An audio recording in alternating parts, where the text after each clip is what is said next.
नमस्कार। आप सभी का हमारी ऑनलाइन क्लास में स्वागत, अभिनंदन। हमने कारकों का अध्ययन किया और आज हम एक बहुत ही महत्वपूर्ण टॉपिक के ऊपर बात करने जा रहे हैं। वह है वाच्य परिवर्तन। रीट में वाच्य परिवर्तन पूछा जाता है और वाच्य परिवर्तन का एक प्रश्न अवश्य ही आता है। तो आज हम वाच्य परिवर्तन को पढ़ेंगे। तो देखिए, शुरू करते हैं। आज का टॉपिक है वाच्य।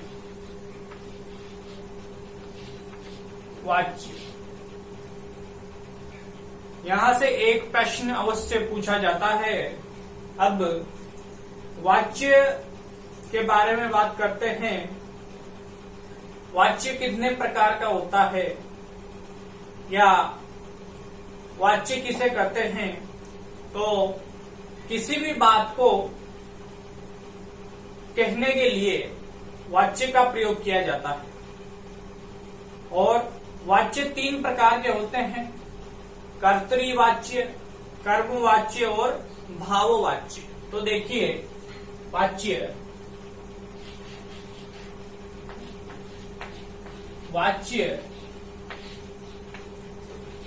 तीन प्रकार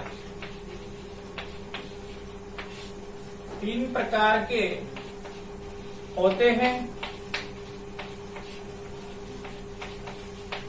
अब देखिए, पहला कर्तृवाच्य।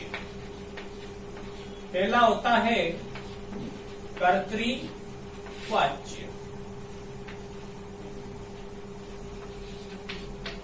दूसरा कर्मवाच्य। दूसरा हुआ कर्मवाच्य। तीसरा होता है भाववाच्य। भाववाच्य।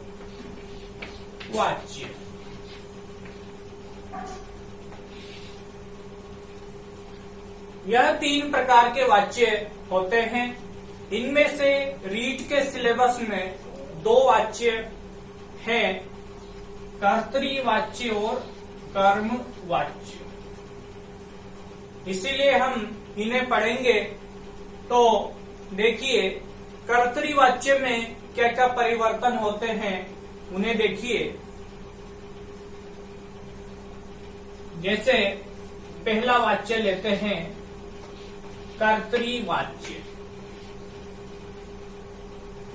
कर्तृवाच्य। अब एक सारणी के माध्यम से हम समझेंगे कर्तृवाच्य में किस प्रकार से परिवर्तन होते हैं। तो देखिए, कर्तृवाच्य में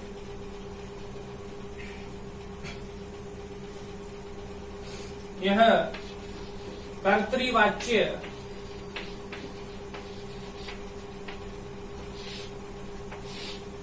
इसमें किसी भी वाक्य में कर्ता होता है और कर्म होता है और क्रिया होती है। किसी भी वाक्य में यह तीन मुख्य घटक होते हैं। तो कर्तृवाच्य का जब प्रयोग किया जाता है तो कर्ता में प्रथमा विभक्ति का प्रयोग होता है। कर्तृवाच्य में कर्ता में प्रथमा विभक्ति का प्रयोग होता है। कर्म में होती है द्वितीया विभक्ति। कर्म में द्वितीया विभक्ति। और क्रिया जो आती है कर्तृवाच्य में कर्ता प्रधान होता है। कर्ता कैसा होता है? प्रधान। कर्तृवाच्य में कर्ता प्रधान होता है, इसीलिए कर्ता के अनुसार ही क्रिया का प्रयोग होता है।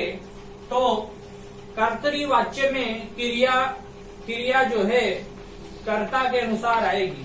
क्रिया कर्ता अनुसार। क्रिया का प्रयोग होगा कर्ता के अनुसार। यह बात हुई।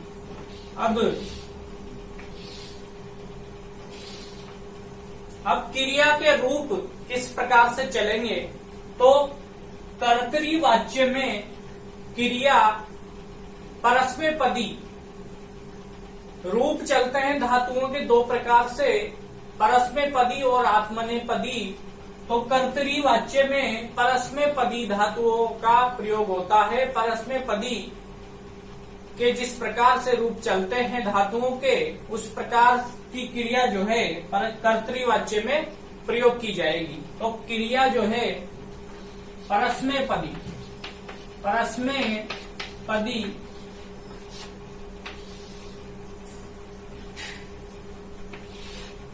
क्रिया परस्मैपदी धातुओं के अनुसार चलेगी। परस्मैपदी की क्रिया आएगी। क्रिया चलती है इसमें जैसे पठति, पठतः और पठन्ति। इस प्रकार की क्रिया कर्तरी-वाच्य में प्रयोग की जाती है, जैसे पठति, पठतः, पठन्ति। यहाँ पर पठ धातु की जगह अन्य धातु भी आ सकती है। इस प्रकार से यह सारणी बना ले।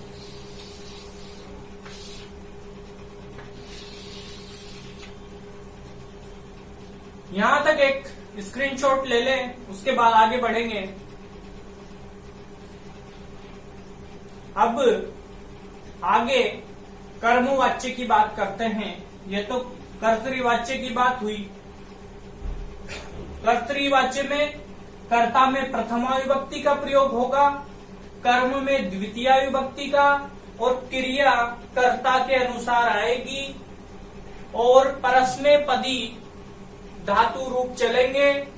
और क्रिया में इस प्रकार से क्रिया चलेगी परस्मैपदी में, इस प्रकार से चलती है पठति, पठतः, पठन्ति। इस प्रकार की क्रिया के रूप चलेंगे कर्तरी-वाच्य में परस्मैपदी, इस प्रकार से। अब अगला वाच्य कर्मवाच्य। अब देखिए,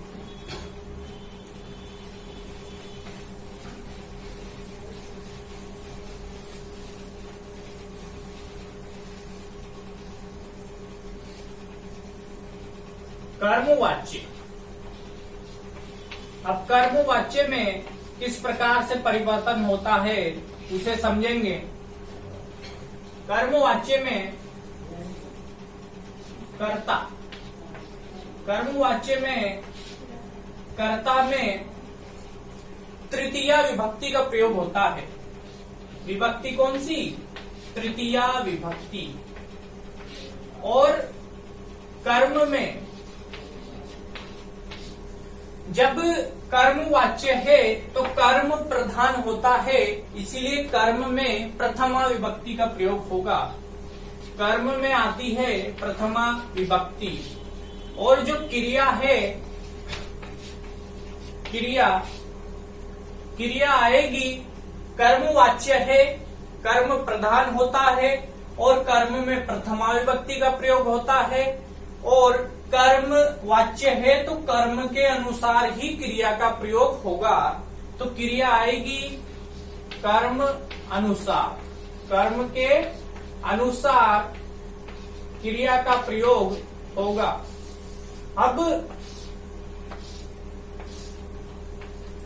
अब इसमें कर्तरी-वाच्य में तो परस्मैपदी में चली थी क्रिया, और इसमें आत्मनेपदी में इसमें क्रिया रूप चलेंगे। तो यह क्रिया के रूप चलेंगे आत्मनेपदी धातुओं के अनुसार।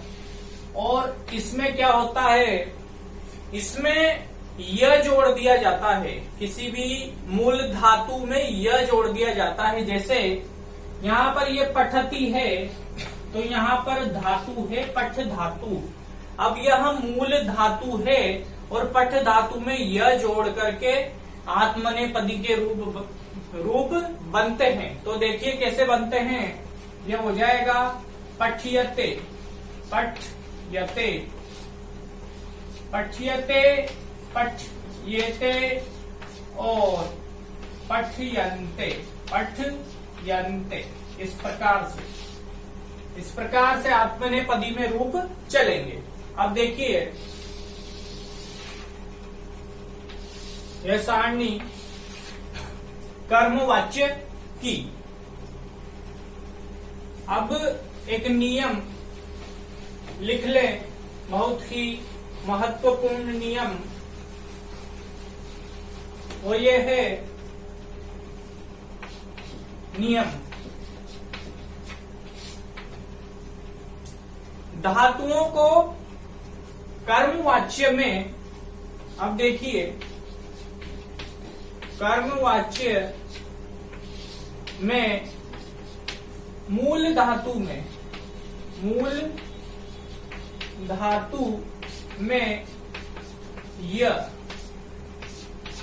य जोड़ा जाता है, य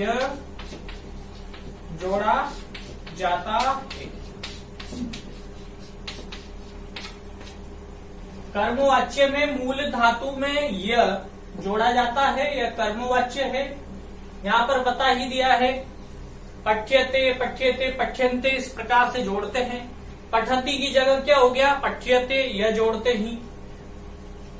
पठती, पठतः, पठत की जगह हो गया पठ्यते, यह जोड़ा।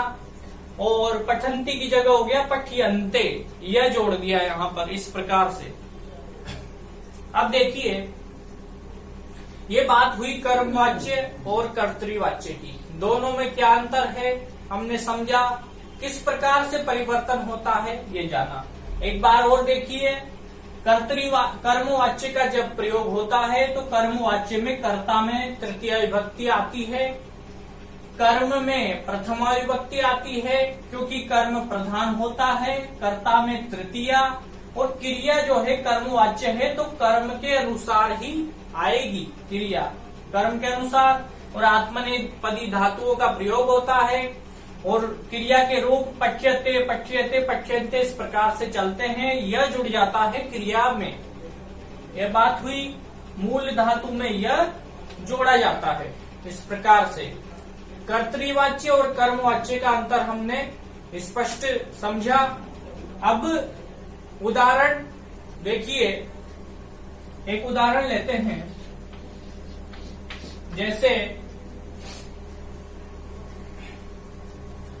जैसे वह पढ़ता है, वह पढ़ता है। अब यह एक साधारण वाक्य है, ठीक है। अब यह कैसे बनेगा, जैसे वह, यह क्या है कर्ता, और पढ़ता है क्या है क्रिया, क्रिया। अब यह बन जाएगा सह, सह क्रिया है पढ़ना तो पठती, पठती। क्रिया के अनुसार, कर्ता के अनुसार क्रिया आई। यहाँ पर सह कर्ता एक वचन का है, इसीलिए क्रिया भी पठती एक वचन की आई। जैसा कर्ता होगा वैसी ही क्रिया आएगी। यदि कर्ता द्विवचन की होगी तो क्रिया भी, यदि कर्ता द्विवचन का होगा तो क्रिया भी द्विवचन की आएगी। यदि कर्ता बहुवचन का होगा तो क्रिया भी बहुवचन की ही आएगी। जैसा कर्ता वैसी क्रिया, कर्ता के अनुसार क्रिया का प्रयोग किया जाता है।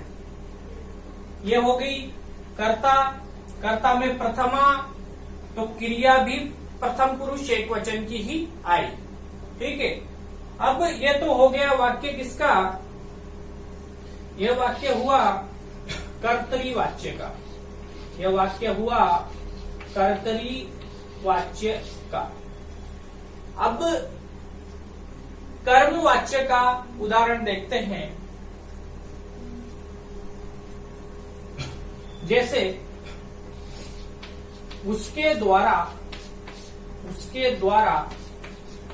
पढ़ा जाता है, उसके द्वारा पढ़ा जाता है, यह वाक्य हुआ। उसके द्वारा पढ़ा जाता है। अब इस वाक्य को हम कर्मवाच्य में बदलेंगे। कर्तृवाच्य में कर्ता में प्रथमा विभक्ति का प्रयोग हो गया और क्रिया जो है कर्ता के अनुसार आई। इसमें कर्म नहीं है, ठीक है। अब इसी वाक्य को हम कर्मवाच्य में बदलेंगे। तो कैसे बदलेंगे? सह। अब कर्मवाच्य में कर्ता में तृतीया विभक्ति का प्रयोग होता है, तो सह की तृतीया विभक्ति एक वचन क्या होगा? सह तौ ते, तम तौ तान, तेन ताभ्याम ते। तो सह की जगह तेन आ जाएगा तृतीया विभक्ति, क्योंकि कर्मवाच्य में हम बदल रहे हैं तो कर्ता में तृतीय विभक्ति का प्रयोग होगा। तो स की जगह हम क्या लिख देंगे? तेन। तो यह बनेगा तेन, इस प्रकार से तेन आ गया। अब तेन के बाद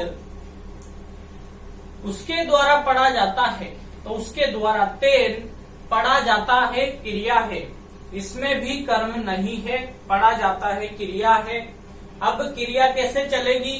कर्मवाच्य में पठ्यते, इस प्रकार से। तो यहाँ वाक्य बन जाएगा तेन पठ्यते, तेन पठ्यते। इस प्रकार से यह कर्मवाच्य में वाक्य बन जाएगा। कर्मवाच्य, ये कर्मवाच्य में वाक्य बना तेन पठ्यते। यह अंतर कर्तृवाच्य और कर्मवाच्य का। अब कर्तृवाच्य और कर्मवाच्य में जो ये परिवर्तन होता है, इनको समझने के लिए हमें कुछ शब्द रूप याद करने पड़ेंगे। तो उन शब्द रूपों को लिख लेते हैं। उन्हें याद करने के बाद फिर उदाहरणों के माध्यम से कर्तृवाच्य और कर्मवाच्य को पुनः समझेंगे। तो देखिए, जो कुछ शब्द रूप हैं उन्हें हम लिख लेते हैं। महत्वपूर्ण शब्द रूप है, उन्हें याद किए बिना कर्तृवाच्य और कर्मवाच्य को हम नहीं बना सकते हैं, तो उन्हें याद करना आवश्यक है। देखिए, अब शब्द रूप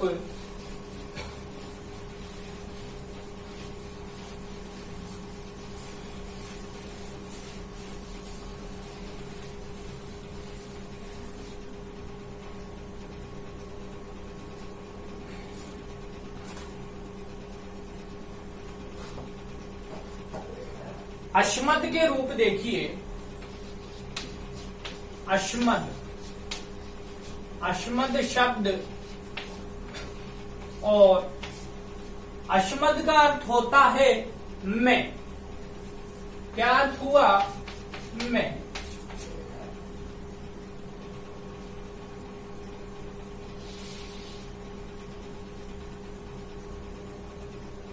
अब इसके रूप देखिए। एक वचन,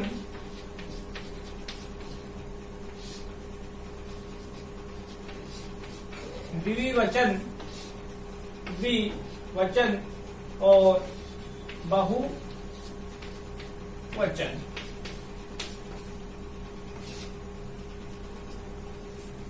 इन्हें साथ के साथ लिखते चले। एक कॉपी और पेन अपने पास रखे और लिखते चले, नोट्स बनाते चले। यह प्रथम पुरुष, अगला है मध्यम पुरुष और अगला उत्तम पुरुष। उत्तम पुरुष। अब देखिए, अस्मद, इसके एक वचन के रूप चलेंगे। एक वचन, द्विवचन, बहुवचन। अहम, आवाम, अहम आवाम वयम। अहम आवाम वयम, माम, माम आवाम और अस्मान, अस्मान मया आवाभ्याम अस्माभिः, मया आवाभ्याम अस्माभिः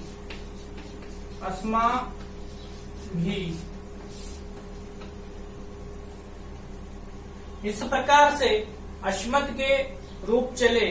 अब देखिए, इन शब्द रूपों को लिखाने का अर्थ है, जब कर्मवाच्य में बदलेंगे तो अहम की जगह अहम प्रथम पुरुष एक वचन जब यह किसी वाक्य में दिया होगा कर्तृवाच्य में, तो इस अहम का तृतीया, इस अहम को, क्योंकि एक मिनट, यहाँ पर प्रथम पुरुष मध्यम पुरुष नहीं है, ये शब्द रूप है, तो यहाँ पर विभक्तियां चलती है। यह प्रथमा विभक्ति और यह द्वितीया विभक्ति और यह तृतीया। तो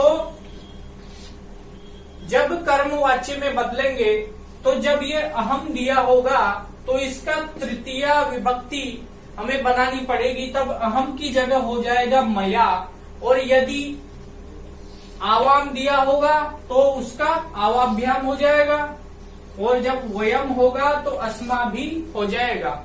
इस प्रकार से परिवर्तन होगा कर्तृवाच्य से कर्मवाच्य में, इसलिए यहाँ इन्हें याद करना आवश्यक है। अब अगला देखिए, युष्मद शब्द का, युष्मद शब्द, और युष्मद का अर्थ होता है तुम।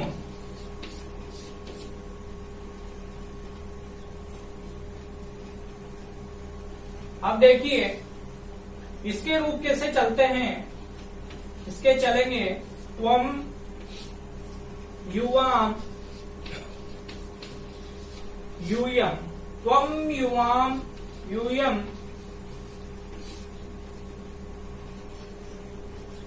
त्वाम युवाम युष्मान, त्वाम युवाम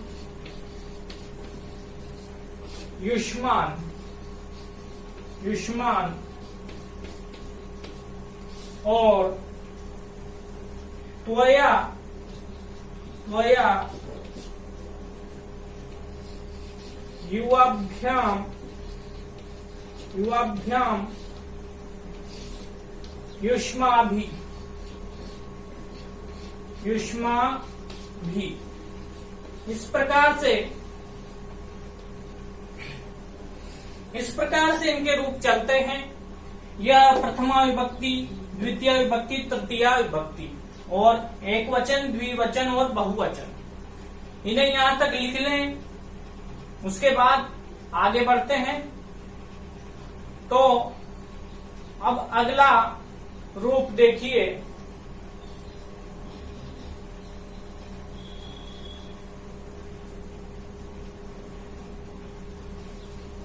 अब अगला है ईदम शब्द।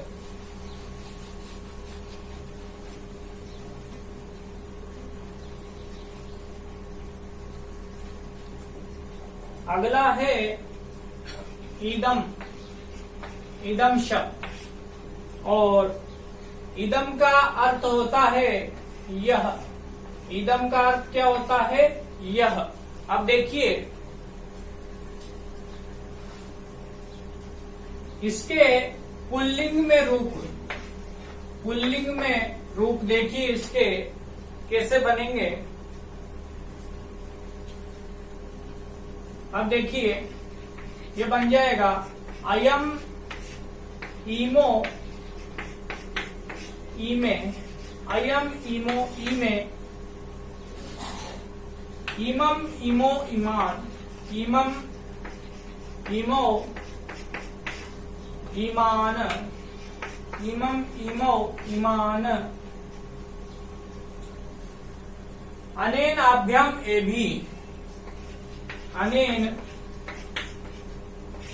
आभ्याम आभ्याम एभी, ए भी, इस प्रकार से। अब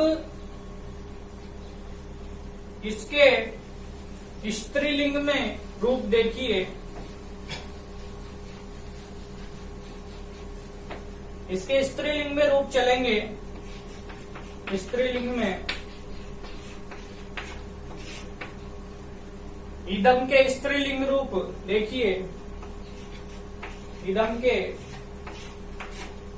स्त्रीलिंग रूप इयम, इमे, इमा, यह बन जाएगा इयम,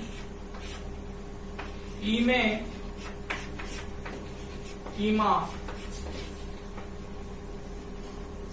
उसके बाद इमाम, इमे, इमा, इमाम,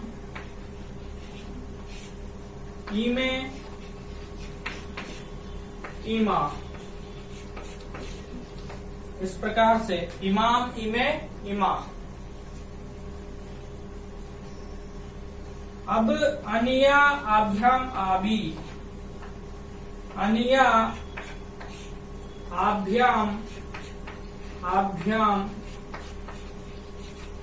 और आभी, आभी। इस प्रकार से यहां तक लिख लें। उसके बाद आगे बढ़ेंगे। एक स्क्रीनशॉट ले लें यहां तक। अब आगे इस इदम के नपुंसक लिंग रूप देखिए। इदम शब्द और नपुंसक लिंग के रूप।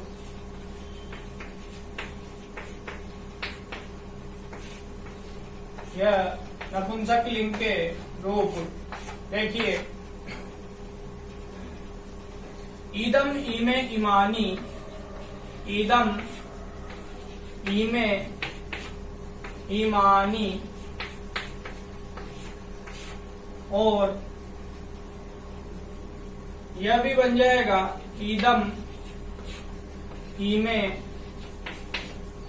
इमानी और अब यह अनेन, आभ्याम, आभ्याम और एभी, एभी। अनेन, आभ्याम, एभी। यह नपुंसक लिंग के इदम शब्द के रूप हुए। अब अगले रूप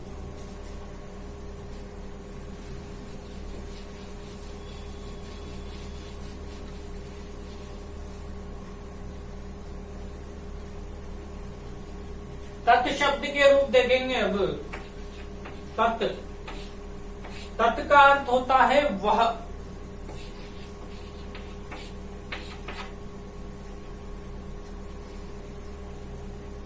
अब इसके पुल्लिंग में रूप देखिए। इसके पुल्लिंग रूप सह तौते, सह तौ ते, तम तौ तान, तम तौ तान और तेन ताभ्याम ते, तेन ताभ्याम, ताभ्याम और ते, ते। इस प्रकार से यह पुल्लिंग के रूप हुए। अब स्त्रीलिंग रूप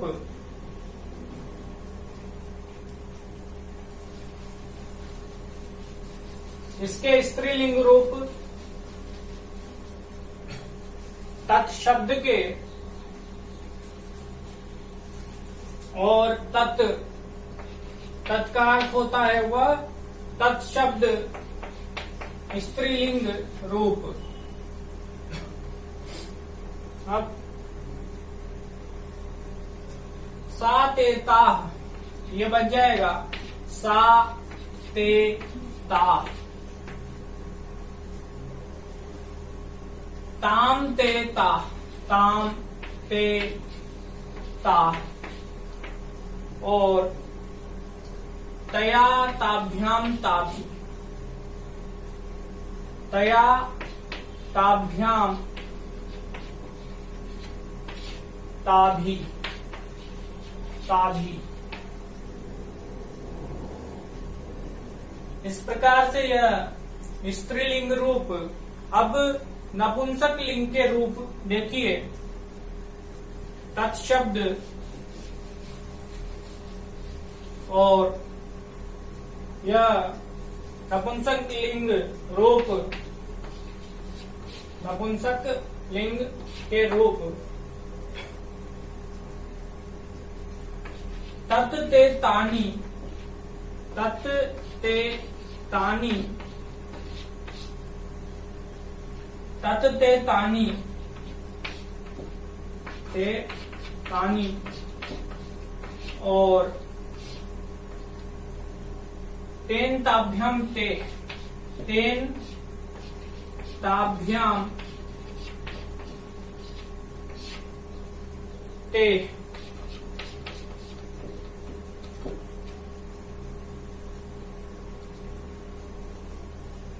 यह तेन ताभ्याम ते, यह नपुंसक लिंग के रूप हुए। यहां तक लिख लें। पुल्लिंग, स्त्रीलिंग और नपुंसक लिंग रूप तत्शब्द के। अब अगली क्लास में आगे के रूप पढ़ेंगे और कर्तृवाच्य और कर्मवाच्य के उदाहरण पढ़ेंगे। उन्हें कर्तृवाच्य और कर्मवाच्य को उदाहरणों के माध्यम से अच्छे से समझेंगे। नमस्कार।